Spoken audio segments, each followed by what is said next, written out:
भाइयों, आज मैं गया एक फ्रिज देखने एलजी का। और उसमें साइड बाय साइड फ्रिज था, वो अलमारी वाला।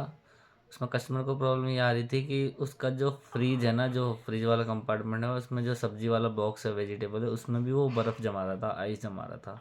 बट कई बार क्या होता है कि कस्टमर जो है ना, नॉर्मल फ्रिज को भी वो ख़राब बताता है। अब वो कह रहा मेरा हफ्ते में टमाटर जो है वो ख़राब हो जाते हैं।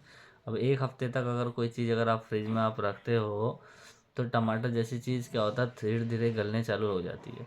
तो ऐसे में कई बार फ्रिज चल भी रहा होता है सही, तो हमें लगता है कि वो दिक्कत कर रहा है। अब उस कंडीशन में हम क्या करेंगे, कस्टमर जैसे मान लीजिए अगर आप खुद कस्टमर हो या फिर आप खुद एक इंजीनियर हो, तो दोनों ही सिचुएशन में आप क्या कर सकते हो कि आप उसमें जाकर उसका टेम्परेचर लो पहले। अभी मैंने उस फ्रिज में कुछ नहीं करा, जाकर मैंने टेम्परेचर लिया, 1 से 1.5 घंटा मैं वहाँ पे बैठा टेम्परेचर मीटर लगा के। अगर मान लो कोई चीज़ जमती है, तो सिंपल सी चीज़ें, सिंपल सी एक ये है कि भाई वो माइनस में आपकी जाएगा, टेम्परेचर जो जाएगा वो माइनस में जाएगा। अब जब माइनस में टेम्परेचर अगर जा रहा है, तो इसका मतलब उसमें कोई ना कोई प्रॉब्लम है। अगर माइनस में नहीं जा रहा, तो उसमें प्रॉब्लम नहीं है, वो नॉर्मल है। वो या तो फिर आपका सामान रखने का कोई इशू है कि आप सामान को फ्लो सही से नहीं दे रहे। मतलब ऐसा हो सकता है कई बार वेंट के सामने तुम कोई चीज़ रख दे रहे हो, जिसकी वजह से क्या हो रहा है कि जो वेंट का फ्लो है वो बैक साइड से नीचे की तरफ ज़्यादा आ रहा है।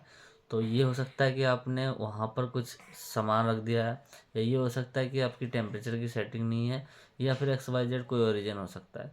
बट अगर माइनस में जा रहा है, तो इसका मतलब उसमें कोई प्रॉब्लम नहीं। इसीलिए कभी भी अगर आपको कोई भी आप कस्टमर हैं या फिर अगर इंजीनियर है, अगर कस्टमर हैं तो अगर आप एक मीटर ले लेंगे, छोटा सा मीटर। देखो नॉर्मली अगर आपका फ्रिज बड़ा फ्रिज है, डबल डोर का है, तो आजकल किसी भी कंपनी का सर्विस चार्ज कम से कम 500 रुपये से कम से का तो होगा नहीं। लेकिन एक मीटर अगर आप लेने जाओगे, तो 150-200 रुपये का मीटर आ जाएगा। उससे आप पहले चेक कर सकते हो कि आपके फ्रिज में टेम्परेचर क्या आ रहा है। अगर टेम्परेचर आपका सही आ रहा है, तो आपके वो जो सर बुलाने का, उसमें आपका भी टाइम लगेगा, सामने भी आएगा कोई, उसका भी टाइम लगेगा, और आपको चार्ज भी देना पड़ेगा। उससे आपको इरिटेशन भी होगी कि आपको लगेगा कि आगे बंदा पैसे भी ले गया और मेरा अब भी वही चल रहा है। तो इससे बेस्ट ये रहेगा कि आप खुद एक मीटर ले लो, परचेज कर लो बाहर से मार्केट से, छोटा सा, सिर्फ उसमें टेम्परेचर दिखे और कुछ नहीं।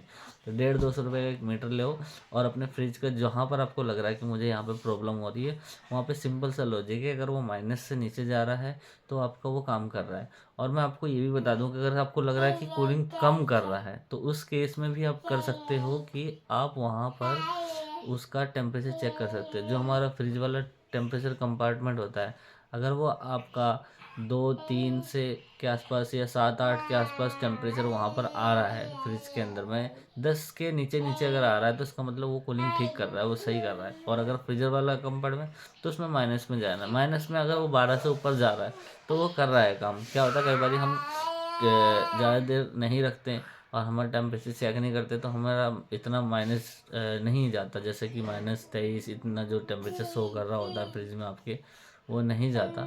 तो उसमें आपको लेकिन अगर आपका वो 15 से 10 से 15 के आसपास भी जा रहा है, तो इसका मतलब वो काम कर रहा है। अगर कोई प्रॉब्लम होगी तो वो इतना भी नहीं जाएगा। तो ये आप कर सकते हैं।